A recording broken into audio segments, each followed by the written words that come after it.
Engkau baik, Engkau luar biasa. Ini penyembahan kami Tuhan, ini ucapan syukur kami. Ya, terima kasih Tuhan, terima kasih.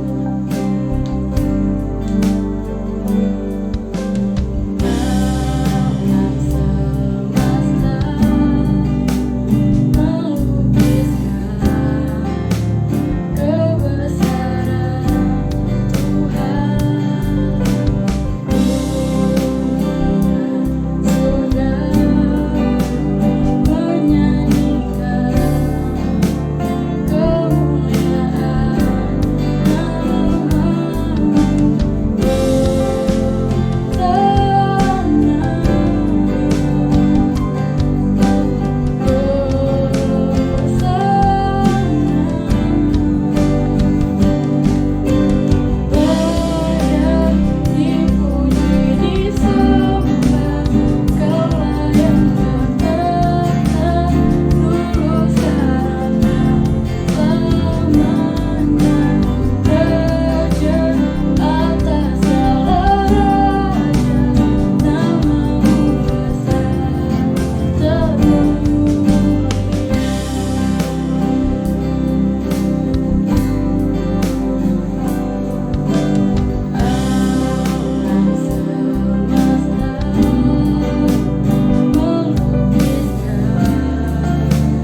Shalom semuanya.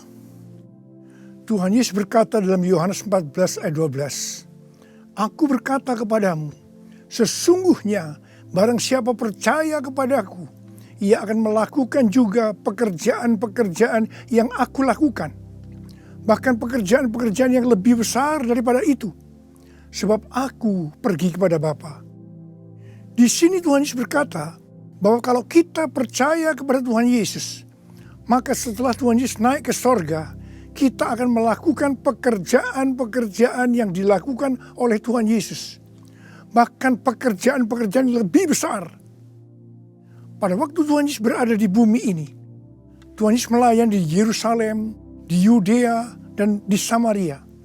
Tetapi setelah Tuhan Yesus naik ke sorga, kita yang percaya bahkan akan melayani sampai ke ujung-ujung bumi.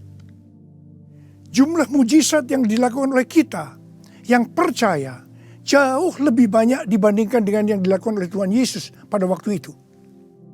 Hal ini berarti setelah Tuhan Yesus berada di sorga, Tuhan Yesus menyediakan pengurapan dan berkat double portion kepada kita yang percaya.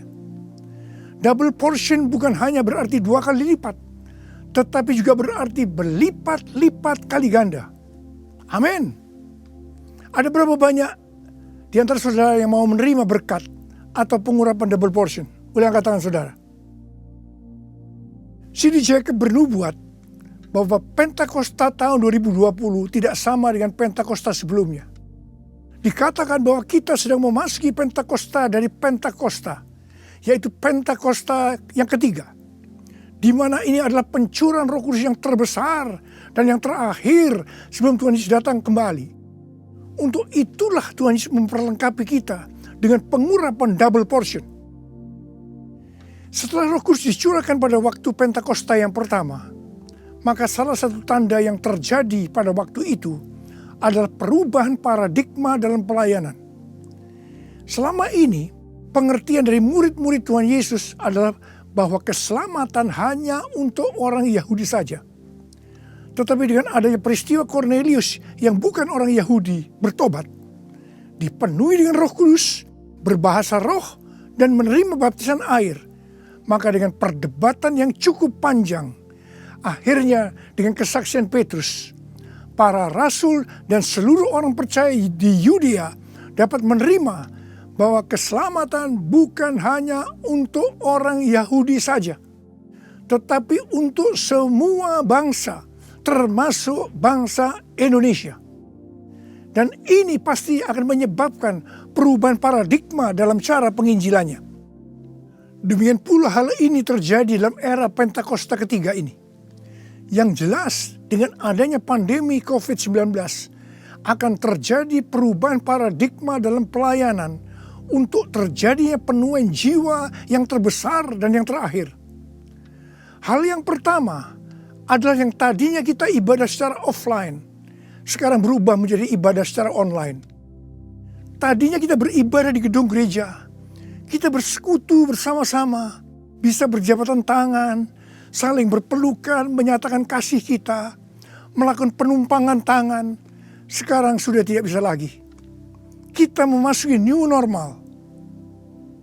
Ibadah offline digantikan menjadi ibadah secara online. Terus terang, saya tidak mengerti sepenuhnya dengan adanya perubahan ini. Tapi Tuhan menyuruh saya untuk melakukan seperti apa yang terdapat dalam Yeremia 33 ayat 3. Berserulah kepadaku, maka aku akan menjawab engkau dan memberitahukan kepadamu hal-hal yang besar dan yang tidak terpahami, yakni hal-hal yang tidak kau ketahui. Itulah yang saya lakukan hari-hari ini. Saya percaya justru dengan adanya perubahan paradigma dalam pelayanan ini, pasti akan terjadi penuaian jiwa yang jauh lebih besar dibandingkan pada waktu kita menggunakan cara yang lama. Hal yang kedua, untuk terjadinya penuaian jiwa yang terbesar dan yang terakhir, Tuhan berkata akan terjadi kebangkitan generasi muda. Russell Evans, gembala sidang dari Planet Shaker, Melbourne, pada tahun 2017 mendapat penglihatan tentang Indonesia. Bahwa Roh Kudus sedang dicurahkan luar biasa di Indonesia. Dia melihat jutaan anak-anak muda dipenuhi dengan Roh Kudus. Mereka cinta mati-matian kepada Tuhan Yesus. Tidak kompromi terhadap dosa. Dan akan memenangkan banyak jiwa. Generasi anak muda ini kita sebutkan di generasi Yeremia.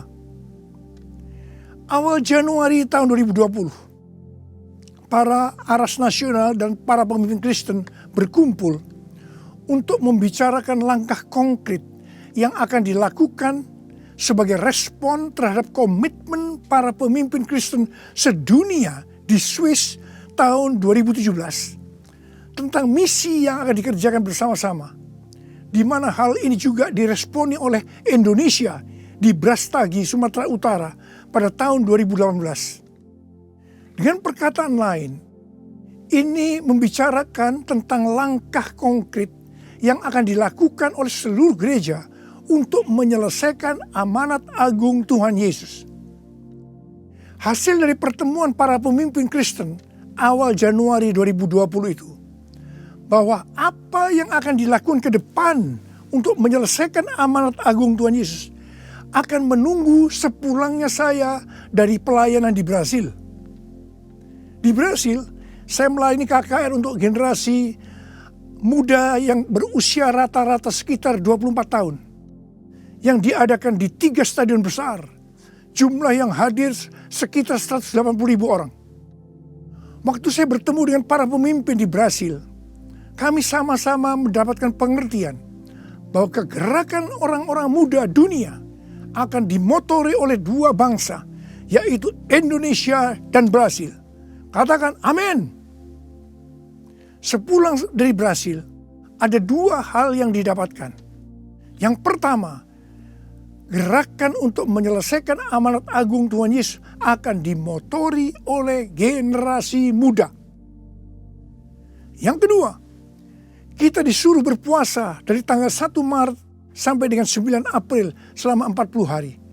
Dan dilanjutkan sampai dengan 30 Mei. Jadi total kita berpuasa 91 hari. Setelah 1 hari kita berpuasa, tepatnya tanggal 2 Maret 2020, Presiden Jokowi mengumumkan bahwa COVID-19 masuk ke Indonesia. Mulai saat itu kita merasakan bagaimana Tuhan memproses gerejanya. Kita dibersihkan, dimurnikan, ditata ulang oleh Tuhan.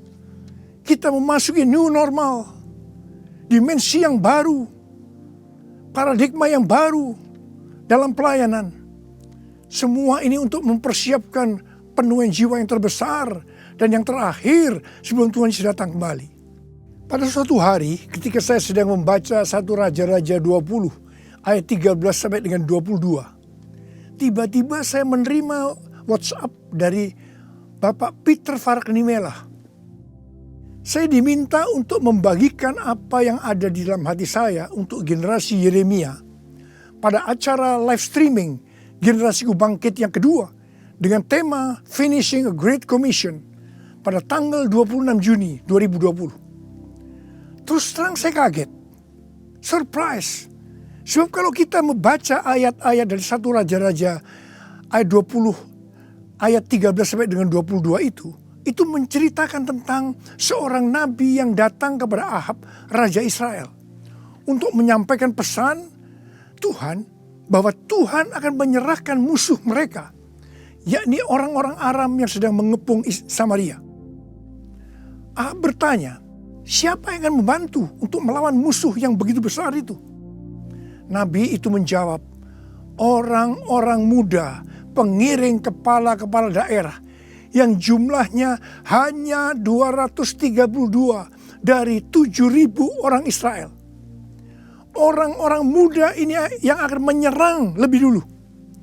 Orang-orang muda yang jumlahnya 232 ini, yang diikuti oleh para prajurit, menghancurkan orang-orang Aram. Pada saat itu Tuhan berbicara kepada saya, bahwa untuk ke depan ini, generasi Yeremia yang harus memimpin peperangan rohani untuk penuaian jiwa yang terbesar dan yang terakhir. Ini merupakan suatu paradigma baru dalam pelayanan.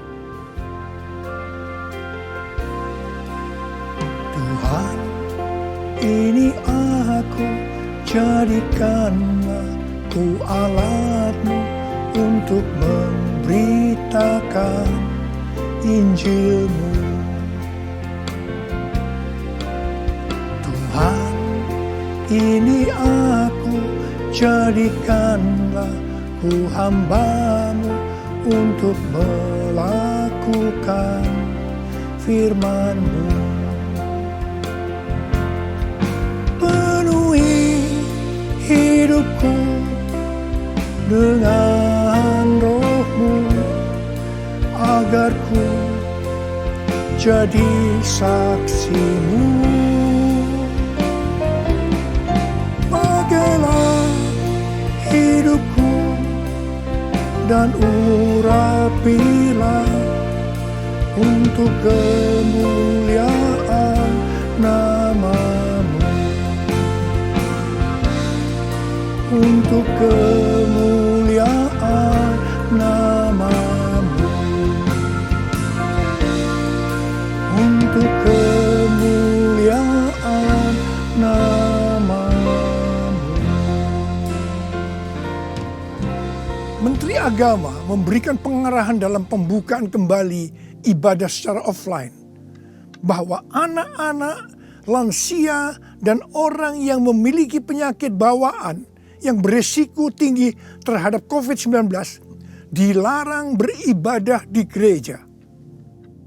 Saya percaya ini bukan suatu kebetulan, tetapi Tuhan sedang berbicara harus ada pergantian generasi. Tuhan seolah-olah memaksa agar generasi lansia mendelegasikan atau menyerahkan tugas mereka kepada generasi muda. Ini merupakan perubahan paradigma dalam pelayanan. Elisa adalah nabi muda yang mewakili generasi muda yang akan dipakai Tuhan untuk tugas yang lebih besar. Pada waktu itu Elia disuruh oleh Tuhan mengurapi Elisa untuk menjadi nabi menggantikan dia. Pertama, Elia melemparkan jubahnya kepada Elisa. Ini berbicara tentang memberikan otoritas menjadi seorang nabi. Yang kedua, Elisa menjadi pelayan Elia. Elia juga menjadi bapak rohani yang mementor Elisa. Elisa sangat setia kepada nabi atasannya, sehingga Elisa dikenal sebagai yang dahulu melayani Elia. Yang ketiga, Elisa terus mengikuti Elia kemanapun dia pergi. Elia ke Gilgal, Betel, Yericho, Sungai Yordan. Elisa terus mengikuti meskipun dilarang oleh Elia. Waktu menyeberang Sungai Yordan, Elia berkata kepada Elisa, "Mintalah apa yang hendak kulakukan kepadamu sebelum aku terangkat daripadamu." Jawab Elisa, "Biar aku mendapat 2 bagian dari rohmu." Elia berkata, "Yang kau minta ini adalah sukar. Tetapi jika engkau dapat melihat aku terangkat daripadamu, akan terjadilah kepadamu seperti yang demikian. Dan jika tidak, tidak akan terjadi." Ternyata Tuhan mengabulkan permintaan Elisa. Dia melihat waktu Elia diangkat. Elisa mendapat 2 bagian dari roh Elia, double portion. Arti daripada 2 bagian roh Elia atau double portion adalah, yang pertama, Elisa sebagai anak rohani yang sulung dari Elia menerima warisan 2 kali lebih banyak dibandingkan dari anak-anak rohani lainnya. Elisa mohon kepada ayah rohaninya untuk memberikan wibawa seorang nabi yang lebih besar kepadanya, supaya Elisa bisa melanjutkan pelayanan Elia. Yang kedua, dalam hal mujizat, Elia melakukan mujizat sebanyak 7 kali, sedangkan Elisa melakukan 14 kali, di mana 1 kali setelah Elisa meninggal, tulang-tulangnya bisa membangkitkan orang yang mati. Peranan Elisa sebagai nabi terhadap raja-raja Israel lebih banyak dibandingkan Elia. Elia sebagai nabi pada zaman Raja Ahab saja. Sedangkan Elisa sebagai nabi dalam zaman Raja Yoram, Yehu, Yoahas, Yoas. Jadi, untuk mendapatkan pengurapan atau berkat double portion, Elisa melakukan hal-hal sebagai berikut. Yang pertama, Elisa menerima jubah Elia, yang artinya mendapatkan otoritas untuk pelayanannya sebagai nabi. Yang kedua, Elisa setia kepada bapak rohaninya. Yang ketiga, Elisa pergi ke Gilgal. Gilgal adalah tempat di seberang sungai Yordan, di mana laki-laki yang belum disunat, mereka disunat di sini. Disunat berbicara tentang lepas dari keinginan daging dan hidup dipimpin oleh Roh Kudus. Keinginan daging adalah maut, tetapi keinginan roh adalah hidup dan damai sejahtera. Roma 8 ayat 6. Sebab jika kamu hidup menurut daging, kamu akan mati. Tetapi jika oleh roh kamu mematikan perbuatan-perbuatan tubuhmu, kamu akan hidup. Roma 8 ayat 13. Yang keempat, Elisa pergi ke Betel. Betel adalah tempat perjumpaan Yakub dengan Tuhan secara pribadi. Kita harus menjaga agar setiap waktu hidup kita senantiasa dipenuhi oleh hadirat-Nya, sehingga kita selalu mengalami perjumpaan dengan Tuhan secara pribadi. Yang kelima, Elisa pergi ke Yeriko. Yeriko adalah kota pertama di tanah perjanjian yang diberikan oleh Tuhan kepada bangsa Israel untuk direbut. Tembok Yeriko roboh setelah sangkakala ditiup dan orang Israel bersorak-sorai. Ini berbicara tentang kuasa dari pujian dan penyembahan. Tuhan menciptakan manusia agar manusia memuji dan menyembah Tuhan. Dalam masa pandemi COVID-19 ini, kita harus banyak memuji dan menyembah Tuhan. Meskipun ini tidak mudah, karena kita melihat keadaan-keadaan yang terjadi saat ini. Kita harus melakukan seperti apa yang Daud lakukan dalam Mazmur 103 ayat 1 dan 2. Di mana Daud berkata, "Pujilah Tuhan, hai jiwaku. Pujilah namanya yang kudus, hai segenap batinku. Pujilah Tuhan, hai jiwaku. Dan janganlah lupakan segala kebaikannya." Memang kita kadang-kadang harus memaksa jiwa kita untuk memuji Tuhan dengan selalu mengingat kebaikan Tuhan. Mungkin ada di antara saudara yang mengalami ketakutan, kebingungan, depresi, terdampak krisis ekonomi, sakit karena COVID-19. Mari kita selalu mengingat kebaikan Tuhan. Saya mau katakan sesuatu kepada saudara. Apapun yang terjadi dalam hidup saudara, apapun yang masalah saudara hadapi, saudara harus tahu satu hal, bahwa Tuhan Yesus itu baik. Dia sangat-sangat mengasihi saudara. Mengucap syukurlah dalam segala hal, enak maupun tidak enak. Sebab inilah yang dikehendaki Allah dalam Kristus Yesus bagi kita.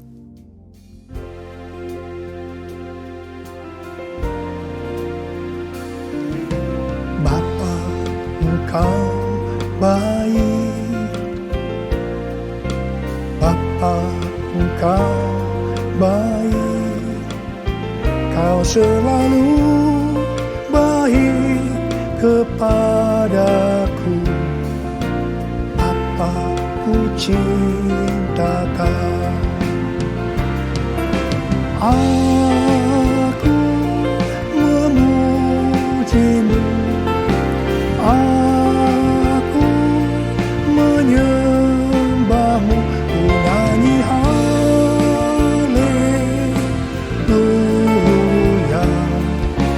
Bapa ku cinta Kau.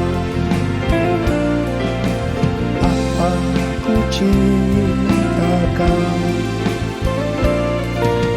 Bapa ku cinta Kau. Yang keenam, Elisa pergi ke sungai Yordan. Sungai Yordan adalah tempat di mana mujizat dialami oleh Naaman yang sembuh dari penyakit kustanya.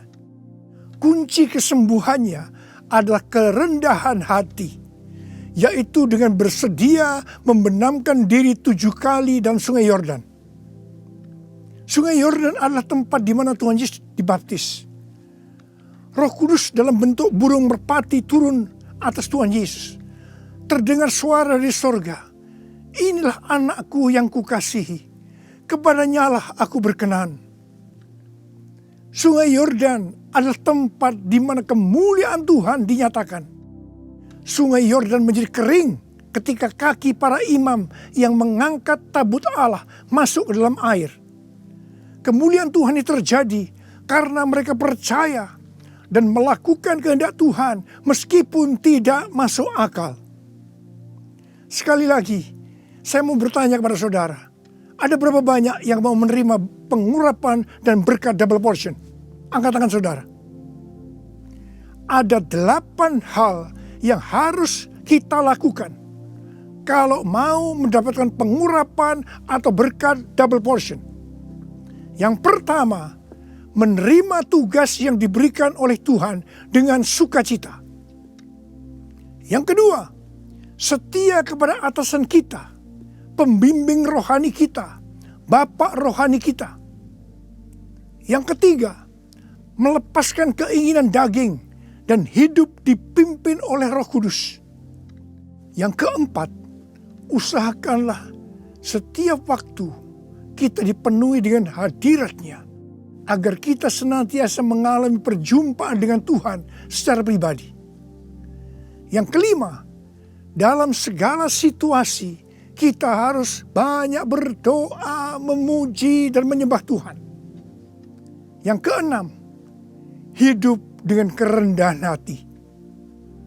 Yang ketujuh, hidup menjadi orang yang dikasihi dan berkenan kepada Tuhan. Yang kedelapan, percaya akan segala perintah Tuhan meskipun tidak masuk akal. Saya mau berdoa agar saudara mendapatkan pengurapan dan berkat double portion. Mari angkat tangan saudara dan nyanyikan nyanyian ini bersama saya.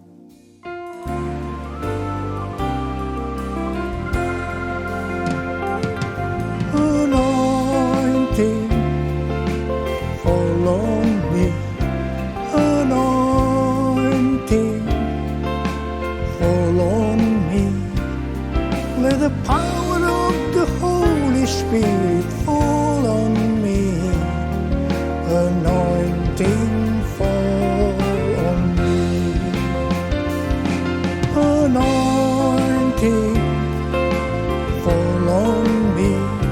Anointing, fall on me. Let the power of the Holy Spirit fall on me. Anointing, fall on me. Anointing, fall on me. Anointing, fall on me. Angkat tangan saudara. Angkat tangan saudara. Mari kita angkat tangan saudara. Urala bala bala bala bala bala bala. Urala bala bala bala. Uria berbahasa roh. Berbahasa roh. Urala bala bala bala bala bala. Uria la la bala bala bala bala bala bala bala. Ura bala bala. Tuhan curahkan pengurapan-Mu. Pengurapan double portion. Pengurapan double portion. Berkat double portion. Terima, terima, terima, terima, terima, terima. Urala basikala la bala. Terima, terima, terima. Uria la la bala bala bala bala bala bala bala bala bala. Pakai anak-anak-Mu Tuhan menjadi alat-Mu Tuhan. Dengan pengurapan double portion, mereka akan melakukan, menyelesaikan amanat agung Tuhan Yesus. Terima, terima, terima. Urala bala bala bala. Oh, berkati anak-anak, berkati mereka semua Tuhan. Kau menyembuhkan yang sakit. Terima, terima kesembuhan, terima kesembuhan, terima, terima, terima, terima. Diberkati oleh Tuhan. Terima kasih, terima kasih Tuhan. Terima kasih, terima kasih. Dalam nama Yesus. Amin. Mari saudara-saudara, kita akan masuk dalam perjamuan kudus. Kita akan mengingat ayat ini. Sebab setiap kali kamu makan roti ini dan minum cawan ini, kamu memberitakan kematian Tuhan sampai Ia datang. Perjamuan kudus adalah perjamuan Tuhan Yesus sendiri. Setiap kali kita masuk dalam perjamuan kudus, Tuhan Yesus selalu berkata, biarlah ini menjadi peringatan akan aku. Karena itu mari arahkan hati saudara kepada kebaikan Tuhan. Kita akan mengingat kebaikan Tuhan. Mari kita tundukkan kepala. Tuhan, siapakah kami sebelum kami mengenal Engkau? Kami semua orang berdosa, upah dosa adalah maut, mati. Tapi Engkau yang tidak berdosa telah dijadikan dosa oleh karena kami semua. Engkau harus turun dari sorga mulia, menjelma menjadi manusia, mati ganti kami dengan penderitaan yang luar biasa. Sungguh kalau kami pikirkan Tuhan betapa baiknya Engkau itu. Engkau jadikan kami sebagai anak-anak-Mu. Engkau berkati, Engkau tuntun, Engkau bela, Engkau lindungi, Engkau tegur kalau kami salah. Engkau mengurapi kami, Engkau sembuhkan kami ya Tuhan. Itu Engkau ya Aba. Itu Engkau ya Aba. Tuhan akan memberkati saudara melalui perjamuan kudus. Tapi Tuhan mau kita makan dan minum dengan cara yang benar. Oleh karena itu masing-masing introspeksi. Sudah masing-masing berdoa. Lihat keadaan dirimu masing-masing. Jangan menyimpan dosa. Kalau ada dosa yang selama ini belum diselesaikan dengan Tuhan, dan Tuhan ingatkan saat ini, langsung minta ampun. Minta ampun. Minta ampun. Ampuni saya Tuhan. Ampuni Tuhan. Ampuni ya Tuhan. Tuhan ampuni anak-anak-Mu. Ampuni mereka ya Tuhan. Ampuni. Layakkan kami untuk masuk dalam perjamuan kudus. Terima kasih Bapa. Kami akan masuk dalam perjamuan kudus dengan hati yang penuh ucapan syukur. Dalam nama Yesus yang berdoa. Amin. Sekarang mari angkat roti di tangan kanan saudara tinggi-tinggi. Sebab apa yang telah kuteruskan kepadamu telah aku terima dari Tuhan. Yaitu bahwa Tuhan Yesus pada malam waktu ia diserahkan mengambil roti. Dan sesudah itu ia mengucap syukur atasnya. Dia memecah-mecahkannya dan berkata, inilah tubuhku yang diserahkan bagi kamu. Perbuatlah ini menjadi peringatan akan aku. Sudah dikasih Tuhan. Bukankah roti yang kita pecah-pecahkan ini adalah persekutuan kita dengan tubuh Kristus? Mari kita makan dalam nama Yesus.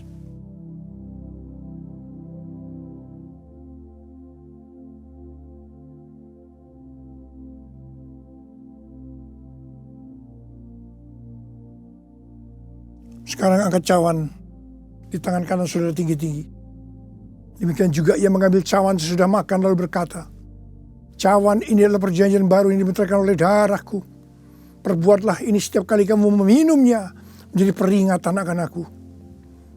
Sudah kasih Tuhan. Bukankah cawan pengucapan syukur yang atas kita ucapkan syukur adalah persekutuan kita dengan darah Yesus? Mari kita minum dalam nama Yesus.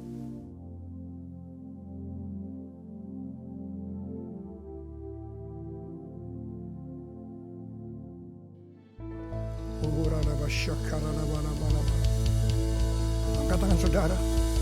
Mari ucapkan syukur dengan suara. Jangan diam. Terima kasih ya Tuhan. Kami bersyukur ya Tuhan. Kami bersyukur ya Tuhan. Terima kasih ya Tuhan. Terima kasih. Terima kasih ya Tuhan. Terima kasih buat kebaikan Tuhan. Terima kasih buat kebaikan Tuhan. Terima kasih ya Tuhan. Terima kasih. Terima kasih. Terima kasih. Terima kasih ya Tuhan. Terima kasih.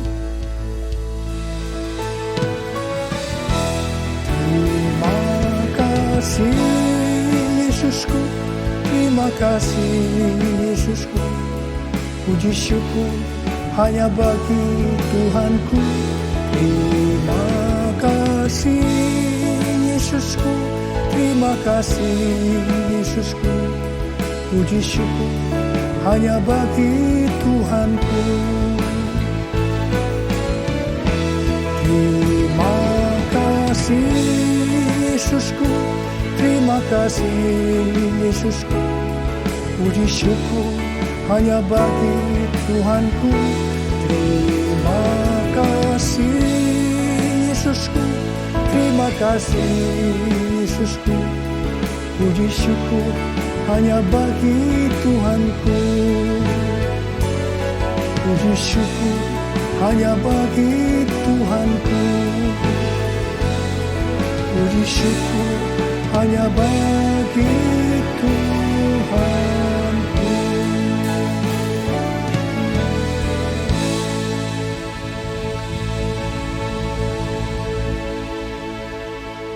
Pulanglah dengan berkat Tuhan. Kasih karunia berlimpah-limpah daripada Allah Bapa dalam Anak yang tunggal, Yesus Kristus. Persekutuan yang manis dengan Roh Kudus menyertai saudara sekalian mulai hari ini sampai Tuhan Yesus datang menjemput kita di awan-awan, dan bahkan sampai selama-lamanya. Yang percaya bersama-sama katakan, amin.